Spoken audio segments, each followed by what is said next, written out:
Welcome and thank you for tuning in. You're listening to the Beyond 50 radio program. I'm Daniel Davis. On the program today, we're going to be talking a little bit about spirituality from the perspective of what is known as the Toltec traditions.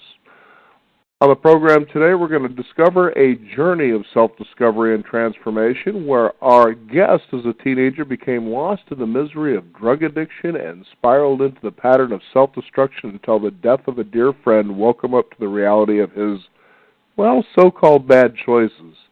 Learning many lessons from the painful experiences gleaned from the wisdom of his father and from the traditions of the swamis and shamans of the Amazon, he will be offering insights on how we can discover our true and unique purpose in life.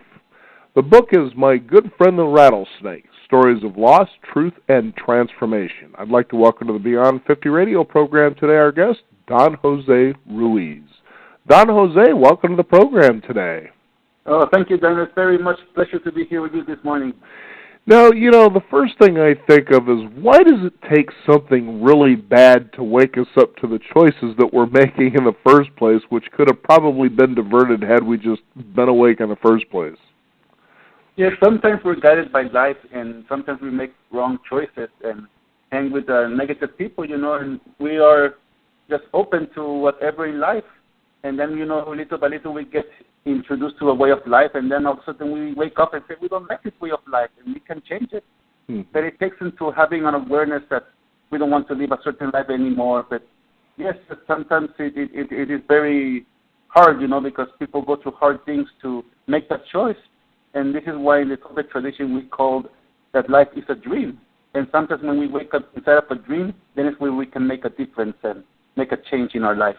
Mm-hmm. Now, I had the opportunity to speak with your father, Don Miguel Ruiz, and fascinating book. It was actually sort of an anniversary edition of his 5 Truths. But, you talk about how everything is spiritual. What does that mean? Yes, meaning that everything is divine, everything is spiritual, everything is spirit in action, means that, that there's goodness everywhere. I mean, we can go beyond the language, beyond the words, and really feel this sensation. And when we feel the sensation, that everything is spiritual, then it's when we totally have respect. It's like one time I was in this beautiful lecture, and it was a beautiful presentation. And then afterwards, this beautiful lady said to me if I want to have an experience that she shares. And, of course, she's a Tibetan bow master. And I said, of course I want to experience this. So she laid me on the floor, got like 15 Tibetan bowls, and began singing one by one. And every time she hit one, she went home, and it was a very beautiful experience. And then after like 40 minutes, it was over. It took me a while to open my eyes, and when I opened my eyes, the first thing I looked was her beautiful smile, and she asked me, how do you like the experience? And I replied, I loved it so much that it reminded me of an Ozzy Osbourne concert. And when I said the word Ozzy Osbourne, the word made a little distortion in face. I said, I don't mean no disrespect. Let me explain to you why. It's because I love rock and roll music, and one time I went to see Ozzy Osbourne in concert, and he sang a song called Mother, I'm Coming Home. Mm-hmm. And the song verse calls, Mother, I'm coming home, I'm coming home. So that home felt like an home, like a spiritual chant of India, like an home, and that's what the lady Tibetan was singing.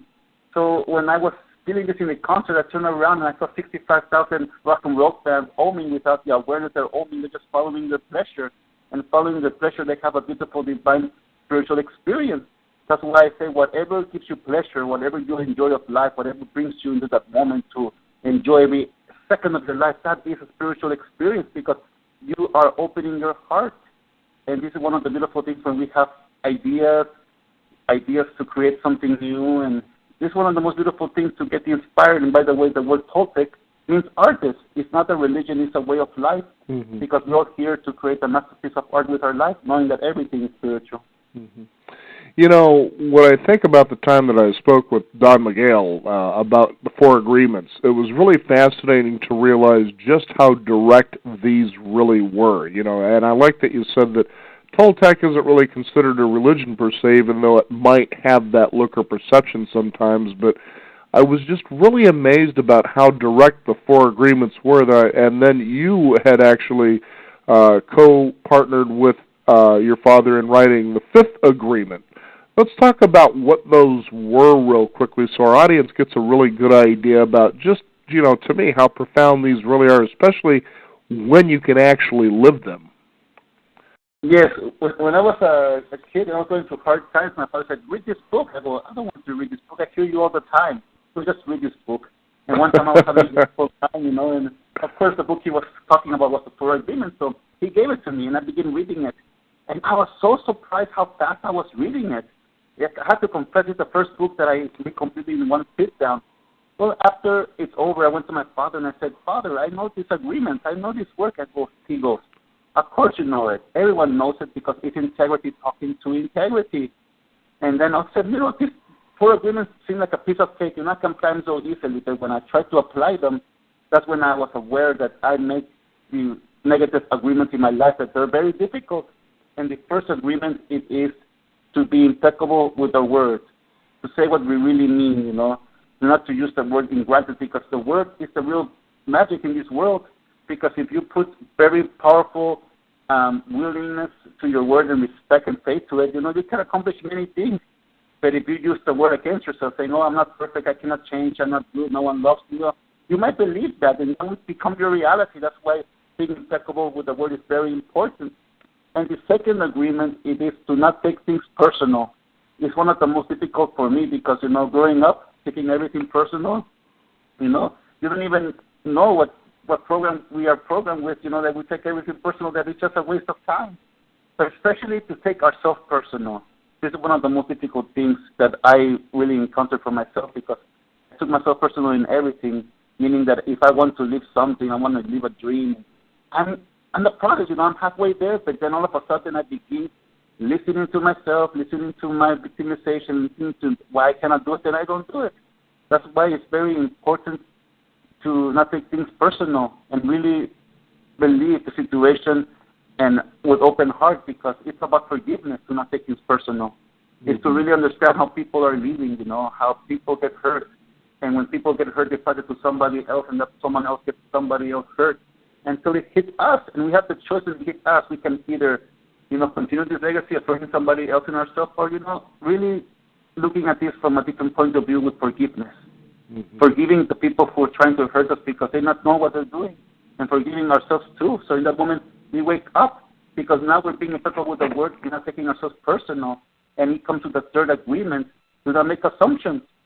Assumptions for me is like making science fiction tales into reality, because sometimes, we fear things that are not really real.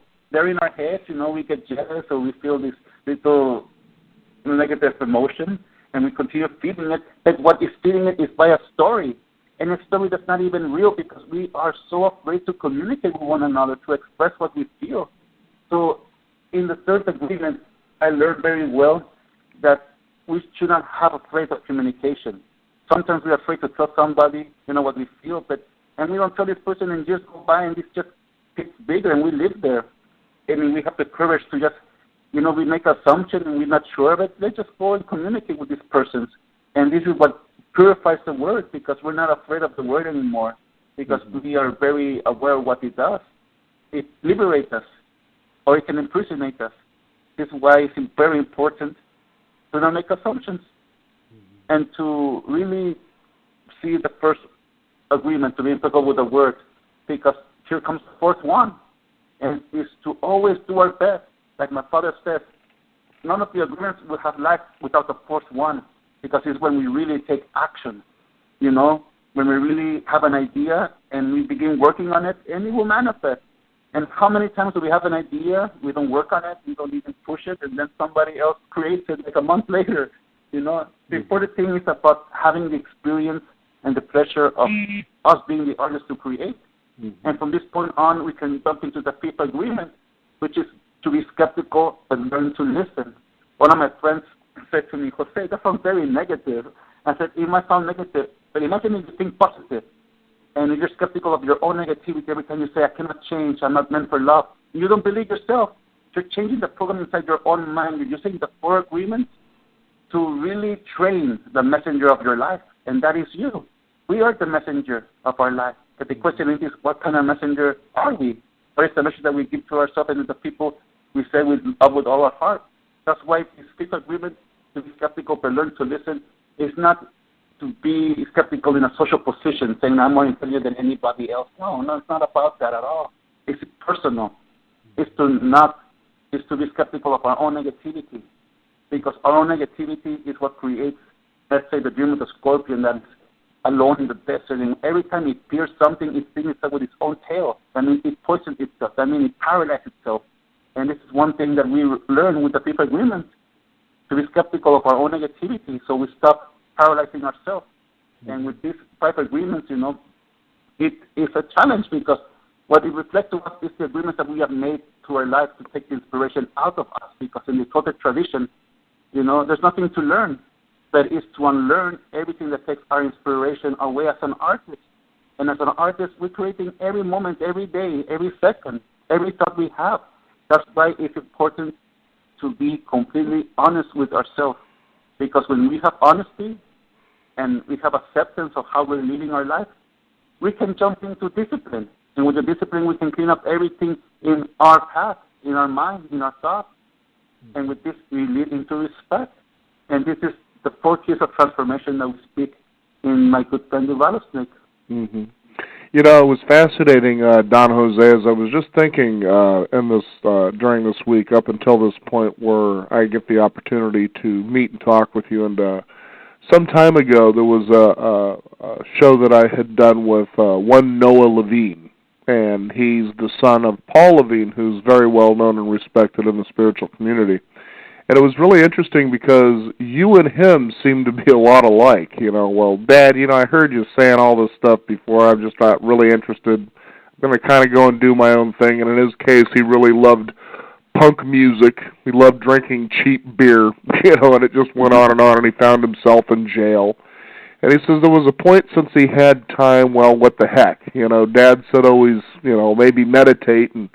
And what was fascinating about reading his book was this, is as he was describing the experience of meditation, you began to notice in his book the writing began to slow down. It began to be more reflective. It actually began to seem as though he was sort of centering himself into reality or the direct experience. And it was from that point forward that he began to realize, I should have listened to my dad because he certainly had a lot of wisdom, but I'm sure that you, Don Jose, came to that point yourself. Yes, and the important thing is that I was always listening. As I always was resisting, and pretend I wasn't hearing or didn't want to hear, I was also always listening. And that's when I really know that my family cared about me, because the moment that I was stuck in negative situations, on the street, I just hear their opinion, I just hear their words. I just hear the suggestions, and that's what really helped me, in the dark times, because I know that the negative will just be your friend to hear the negative. And the moment you start waking up, you can say, "Oh my God, I'm living in this, this meat cutter, like just going in like in a factory, and I'm next, and I don't want to be next anymore. I want to jump out." So it's like really living how everything is completely asleep in the pure pressure that it is in life. Like, when I was a kid, I wanted to grow up so big, like my older cousins, like who were like 8, 10 years older than me. They had the dreams and stuff like that, and I just wanted to grow up so big and hang with the older kids. And I remember one time I went to this gathering with the adults, my first gathering with an adult, and it was just an amazing experience because it was a ceremony that the only one who could speak was the one holding a red feathered eagle stick. And it's like, wow, and everybody who was grabbing the stick, he was saying stories of suffering, stories of victimization. At one point, it looked like in the room there was completely had more suffering in the room. Finally, that stick got into my hands, and I didn't have no suffering. I was probably 11 years old. But what it got impregnated in my head was, in order to be an adult, you have to have suffering and drama and victimization. And then it's when a little kid, as a young man, went to look for all these kind of things. And of course, all these kind of things made resistance to the parents, made resistance to school. Just wanted to be on that edge. And that edge, I didn't have any idea, there was consequences until the consequences began happening. And when the consequences began to happen, that is when I could really listen to my father's advice, to the suggestions. That is what I really was being aware that I'm hurting myself. I'm hurting this pet that God gave to me, and that pet is me. Mm-hmm. So when I got that awareness, I really begin being grateful to my family, because if it wasn't for my family teachings, we would not be here right now, talking right now. Mm-hmm. It's fascinating when I think about the title of your book, because I remember there was some time ago I was reading about Mayan traditions, and in there they were suggesting that perhaps a lot of the Mayan mathematics, or a fair amount of their architecture, was based on the pattern of a rattlesnake. And so I got curious as to why you titled your book My Good Friend the Rattlesnake. Well, the beautiful thing about the rattlesnakes is that they live in nature. You don't bother them, they don't bother you. Mm-hmm. And I lived for a couple of 6 years. I lived in Alpine, California, which is the capital of rattlesnakes. And I kept watching them. And then sometimes they were in my front door, and I just had to trust their instinct. To go around them so I can go inside the house, but knowing that I was in their home. So I began watching them in a different point of view. And then one day, as I saw one of them crawl from its dead skin, I said, oh my God, we are like the rattlesnake. Spirituality, the teachers, is the nature. That's what teaches the shaman to be guided as a reflection. And in that moment, I was being guided by the rattlesnake. And I said, oh my God, I'm just like the rattlesnake, because when the rattlesnake is young, it's when it's more dangerous of its life than ever, because it cannot control its poison. If a baby rattlesnake, if a young rattlesnake bites you, it will give you a whole lethal dose, because it cannot control its poison. So, it can kill you. Mm-hmm. But once the rattlesnake begins to mature, it begins to control its poison. It controls its poison. Then I go, oh my God, when I was young, I couldn't control my poison. I couldn't control my negativity. I say things to people that I love that hurt them, and the more people I was close to, more, that's when I, was a bigger rattlesnake than anybody, And mm-hmm. then I did it to myself too. But then over the experience of life, like saying I don't want experiences in my life anymore, thank you for my family, for the teachings, I began to see myself. And in that moment, I was getting matured in controlling my poison, because the negativity was there. The negative thoughts were there. But I just began being skeptical to those negative thoughts. And one other thing about the rattlesnake is when the rattlesnake sheds its skin, it leaves the dead skin behind. It doesn't go collecting the dead skin, wherever it goes. And if I say to myself, if I was a rattlesnake, and if they see me coming, they won't see this little snake crawling. They will see like this mountain coming. And why? Because I will collect all the dead skins, As a human, we collect all the dead memories, all the negative memories, and we listen to somebody who's going through a difficult time, a fresh difficult time, And then we pull out something that happened to us like 8 years ago. I call it skin number 67, pull skin number 67 and talk about skin number 67, because I carry that same everywhere I go. So when I saw the rattlesnake, I said, I have to let go of these memories, because they're not real anymore. They were real at one time. Now they just hold a point in my life of my story. Mm-hmm. I can either support that point in my life in my story to hurt myself even deeper, or just to let it go. And here comes again with forgiveness, because the rattlesnake really taught me to forgive myself for having all this poison in me, to forgive others for passing this poison into my program. And it goes on and on and on. But the moment that one makes one decision to support the love of its life, that is when one knows the meaning of life. And this is what the rattlesnake teach me, the meaning of my life. And the meaning of my life is to take care of Jose, because I know what makes Jose happy, and I know what makes Jose suffer. And how do I know this? It's because I am Jose. So you can say that the rattlesnake is a path of enlightenment, because it's a reflection, and this is why I really chose to have this title for this book. It is completely different than any other Toltec title. And, I really loved it this way, because when we are a friend to our negativity, is when the negativity is being seen. And when we see something that we don't want and we want to change, it will change, not with hate, not with anger, but with patience, support, love, discipline, and respect. But the important thing is honesty, because when we are honest that we don't want to live a kind of life anymore, that will be done. one of the difficult things for me, it was to separate from the ex-wife, because I felt all this guilt, all this shame, all this responsibility. But then when I noticed, that we were hurting one another with our stories, with ourselves, I say, if I really love this woman, I know what to do, remove myself so she doesn't hurt herself with me anymore. And I tell you, brother, this is one of the most difficult things, because that's where I have love invested the most. That's where I felt the most. But the moment that I said, this is the foundation of my whole life, this is where I have to go. And this is the point where I begin to control and negativity. And when we control our negativity, it's like putting our attention out to the positive and not into the negative anymore. And it's when we are aware that there's two languages being spoken all over the world. And it's not English or Spanish, no. It is negative or positive. When we talk the language of negativity, our life is completely negative.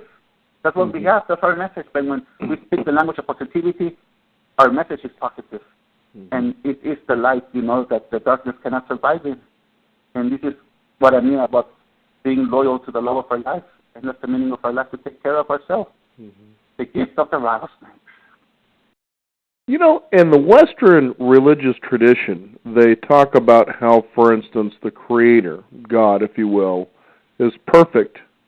And then the message comes that somehow we are imperfect.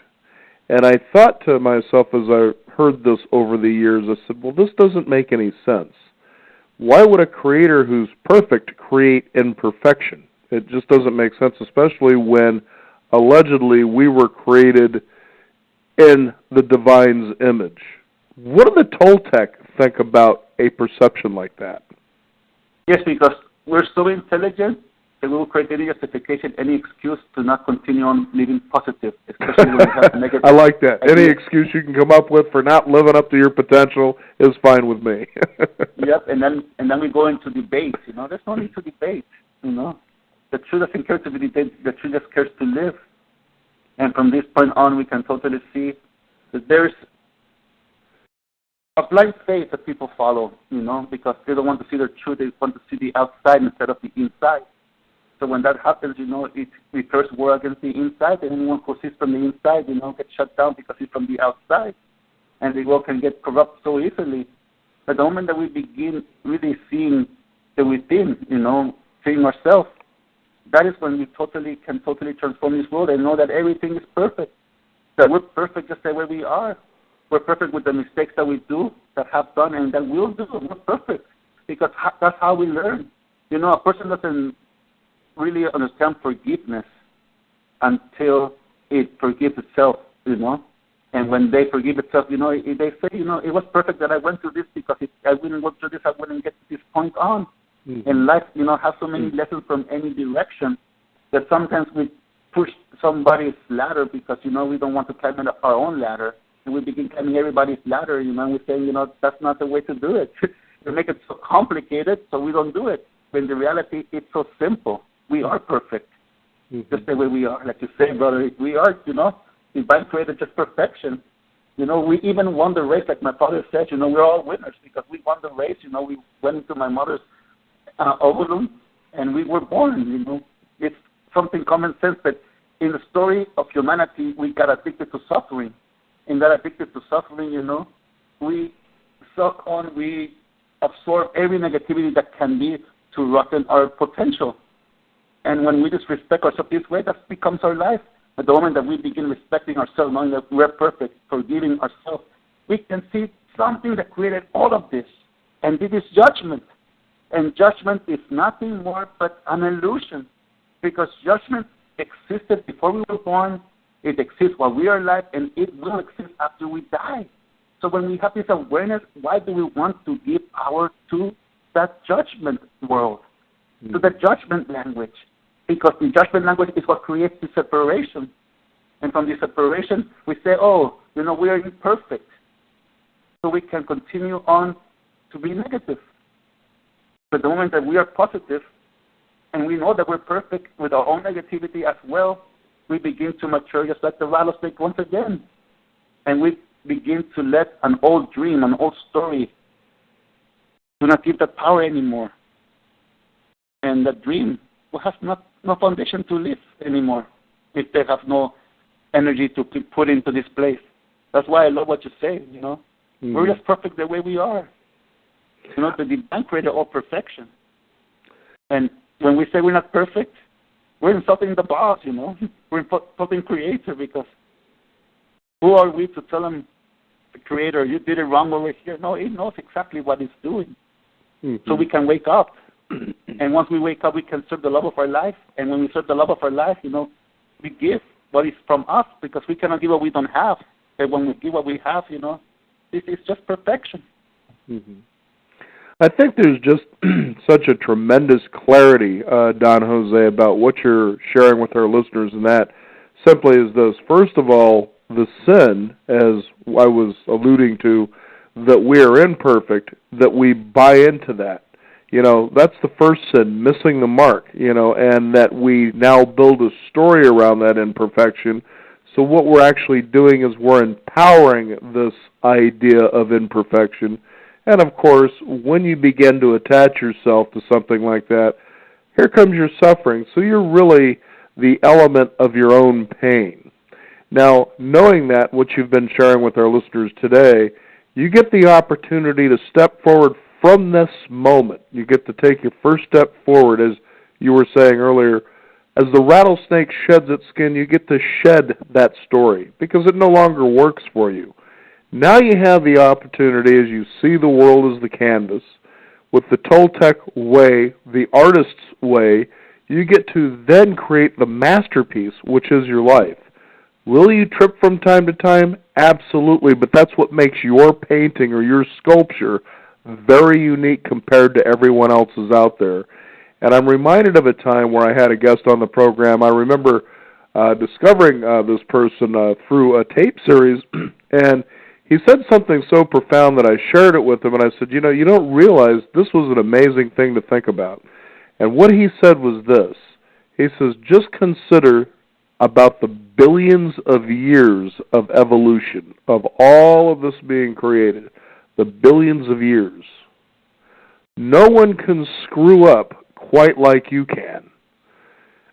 And the idea of the imperfection can become perfection just because nobody can do it quite the way that you do it. What are your thoughts on that? Yes, exactly, because, even once it's creating, it inspires somebody else to start creating, and then somebody else is creating. So one act of action, it creates the whole ripple effect. It creates the whole inspiration.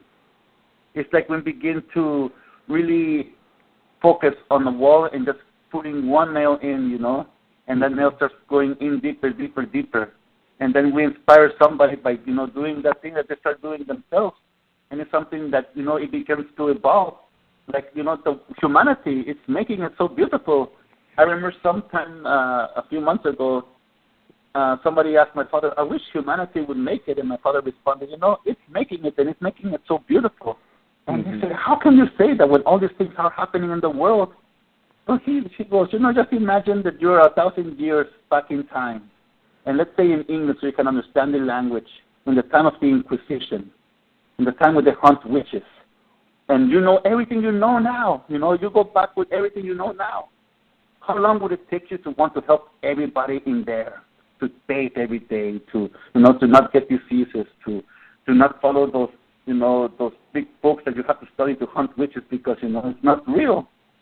And how long it would take when you start helping them that they accuse you of witchcraft or devil worshipping and they take you to the gallows pole, and sacrifice you.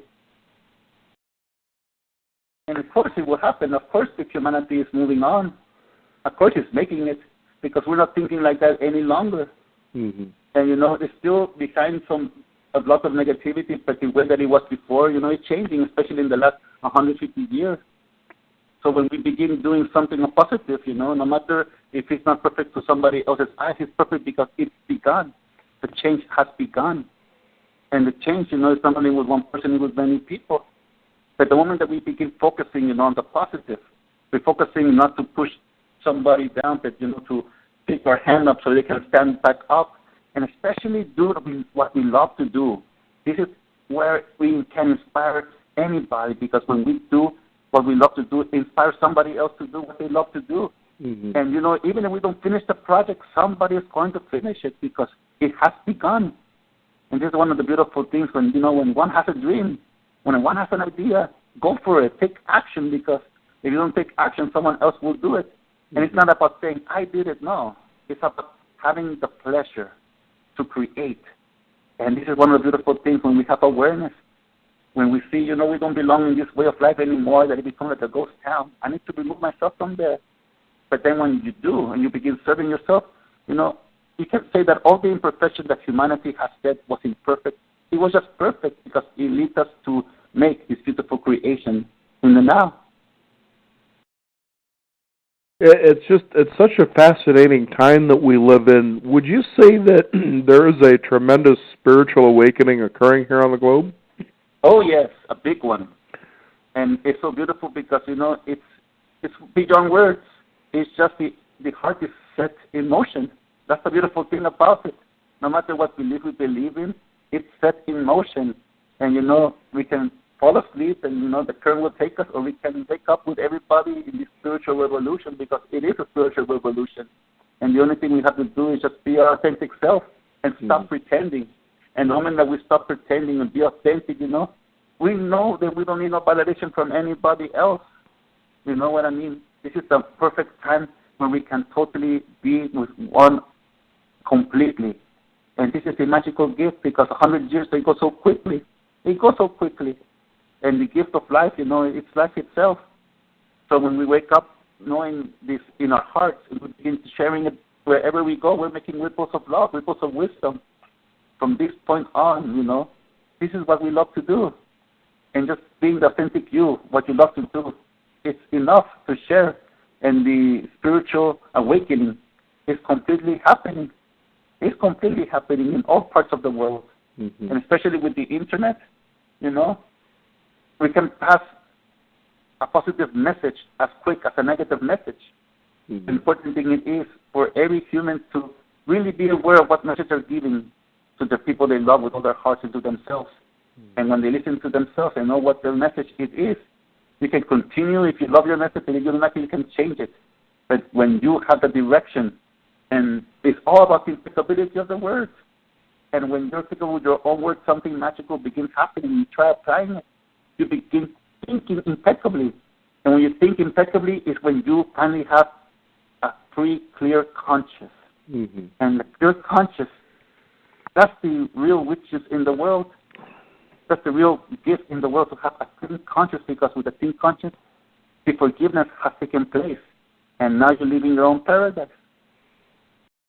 The power, too, for our listeners to apply, let's say, physics, for instance, we'll talk about energy, and that everything, in this universe has an energy signature that defines what that reality is. For instance, you had a rattlesnake. The energy signature at that particular moment was that of a rattlesnake. The energy signature of you experiencing the rattlesnake, so you see this, the house that you were at, that had its own energy signature. Everything is energy. And I think the powerful thing that I know our listeners can take away from this is starting off with the idea of being impeccable with your word. What comes out of your mouth, or what kind of words go on inside your mind as you think about who you are and what you're doing in relation to the world. And the fact that words themselves have energy signatures, as you can come to understand that will powerfully change people, wouldn't you think? Oh, yes, absolutely. And I love what you say, the words have power. Mm-hmm. Like, I love you has power, I hate you has power. And whatever power comes out of you, whatever spirit, energy, comes out of you, you are aware that you're putting seeds into this soil ground. And it's something beautiful to really understand that energy, it's coming through us too. The energy is like a seed getting planted through us, like you were saying in physics. In order to move an object, you have to push it. But what's pushing the object? With our hand. It's this will, this force that's coming out of us. And this force is how I imagine, the creating force of the divine, of everything. It's this force. So we are connected to that force. And the moment that we put this force into words, like you were saying, it can just become, like dominoes, like big ripple effects in the whole world, because no matter where we're at, we open our heart and we speak with those words, and they're taking action. No matter if someone is negative, blocking his ears, just like when I was a kid, a teenager, I was talking with negative, my ears, I wanted to hear my father. But, he spoke with love, he spoke with truth. And those seeds got planted in my head even though I didn't want to listen. When I needed those words and I was in a difficult situation, I heard those words and, the seed began to grow. And this is one of the beautiful things about magic. We never have the awareness where those positive gifts will go to. But the important thing is that it comes out from us, to put that force. And that is what prayer it is. The power of prayer is when you put this energy, this vibration, into a word of goodness that you're sending a good intention to somebody. There is energy running through us. That's why it's important to really be aware. What are we putting our attention to? Mm-hmm. Just like a divine master was sitting one time in his temple, and one of his apprentices came to him and said, Master, master, master, I have two jaguars here. One represents positivity and one represents negativity. Master, which one will win? And the master with a calm smile responds, whichever one you feed. So it's exactly that. What do we feed with our energy, with our vibration? That's why sometimes when we get, so upset, we have a bad day, we're so upset, Sometimes for me personally, I go to a room where I am alone, and I calm myself down. First of all, to not say a negative thing to somebody that I love, that will hurt them. I calm myself down. But the important thing it is that this negativity that exists inside of us, it can be controlled. That's why I love the teachings of the Rattlesnake. When they get mature and older, they know how to control its poison. And when we reach spirituality awareness, it's not to say we don't have negative thoughts. No, they come and go. The thing is that we begin to control them. We control our negativity. Or like a little kid would say, Daddy, Mommy, I'm learning how to control my tantrum.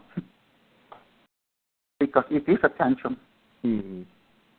The moment we begin to love ourselves, we know that there's no need for tantrum anymore. There's no need for attention. It's just to accept this beautiful energy that's inside of us so we can make the good things with it. And that's how we say thank you to life. Mm-hmm. By learning from the negative, forgiving ourselves, letting it go, learning from our mistakes, knowing that we're perfect, and then we just will create a masterpiece of art with our life, taking care of the love of our life. That's why I said earlier that the meaning of life for me is to take care of Jose. Mm-hmm. Because I know what makes Jose happy and what makes Jose suffer, because I am Jose. Like everybody is themselves. That's when they take the responsibility, that it becomes a social responsibility. And this is when we talk about messenger training now. The dream of the angels is where they're just a service to heaven. And everywhere in this planet is heaven. We live in a day and an age where people seem to count on the advice of people outside of themselves for how to do things. It's almost as though, generally speaking, and I don't mean specifically, that we have all tended to surrender the ability to learn how to do things for ourselves. And what I mean by that is that as we decide, for instance, we want to learn to bake a cake. So what do? We might go and search on YouTube. This is where technology, has a lot of blessing to it because we can access this information quickly. We can have many perspectives on perhaps how to bake a cake. But I think one of the most fascinating things that you tend to experience from people that, let's say they want to go learn how to bake a cake, is they get so concerned about doing it right that they never take action at all. And I know clearly what is being said here today is, you take that step, you take that action. If you fall over, so what? That's perfection in and of itself because you took action to learn how to do this. But you kind of wonder what happened where we began to lull ourselves asleep to where we just couldn't count on the fact that the action that we take, won't lead us to where we want to go, so we just don't take action in the first place. Yes, I remember one of my friends said to me, he said, Jose, will you be my spiritual guide? Will you be my spiritual teacher? And I said, you know what, my friend, with respect, no. I will not be your spiritual guide and your spiritual teacher. But I will be your friend, and I will reflect, advice, and you will suggest advice to me. We can go off and off, because if I'm your spiritual teacher, my friend, I'm going to teach you to be me, and you need to be you. And this is one of the things that I say to my friends who ask me to be their teachers, saying with honesty, I cannot, because if I'm the teacher, I'm going to teach you to be me. You have to learn to be you, because at one point, if you learn to be me, you're not going to feel okay, because it's not you, it's me. That's why you can get any experience that you want from me, but to do your own dream. Like we can go to different cake, videos, see different videos of how many cakes are made, but after the one gets technique done, I'm going to make my own cake now. I learned. Now it's time to share what I have learned. It is exactly what we all do. Once we make it our way, because this is the authentic way, when we learn from many people, we take care of, we're not depending on our master, calling him every 30 minutes, saying you're doing it right, or, and this is when I really understand faith. We can put a picture of somebody who we didn't meet or met in our altar and have all the faith into them. How difficult can it be to take a picture of ourselves, place it in the altar, and have all the faith into ourselves? And it's not disrespecting the master that lived many years ago that we met or didn't meet. No, it's respecting her or him, that we listen to their teachings, that inspire us. Now we put all the faith into us. But then we begin taking care of the love of our life, listening to ourselves. And I tell you, when we listen to our own emotions, that's how we talk to the divine. It's not in English, it's not in Spanish, it's to the feeling inside what we have. Because when that action it is done, we're really listening. We're really feeling. And that is one of the most beautiful, sacred things that can happen in this experience of life, when we feel completely alive in our being. I lost my eyesight one time in life for a few weeks. And I say to everybody, when I lost my eyesight is when I really got my eyesight back, because I was blind before, because I was always in a hurry. I was never in the moment, always occupied. But the moment that I take the eyesight away, I was really with myself. And, when we have meditations, when we do these exercises, is to be with ourselves and really listening. Because when we listen to ourselves, we're guiding ourselves. We are a teacher and we are our own apprentice. But this is really saying, in a few words, we're taking responsibility of our life and we're changing it. And this is what the Toltec tradition is all about. Nothing to learn, but to unlearn, to keep the artist, which that's what Toltec means, artist, inspired to create a masterpiece of art. It's certainly been a wonderful pleasure to have you on the program. Is there a website that people can find out more about, the Rattlesnake and what you're doing? Yes, you can find all the information under events in miguelruiz.com.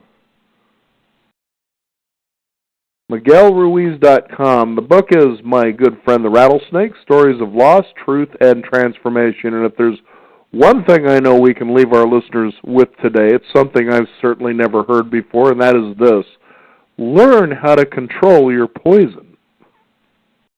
I like that. Yes, He makes beautiful miracles in our life when we control our negativity, because we just remove it from our space. Don Jose, thank you for joining us here on the Beyond 50 radio program. Oh, thank you, Daniel. Thank you for your message of love. Of my big love and heart. Very good. Thank you so much for the listeners out there for tuning in. Again, remember, control your poison. You can also find out more by visiting us at beyond50radio.com. That is the number 50, and we'll have some links up for you there as well. I'm Daniel Davis. Thank you for tuning in. This is the Beyond 50 radio program, and remember, live your day past halfway.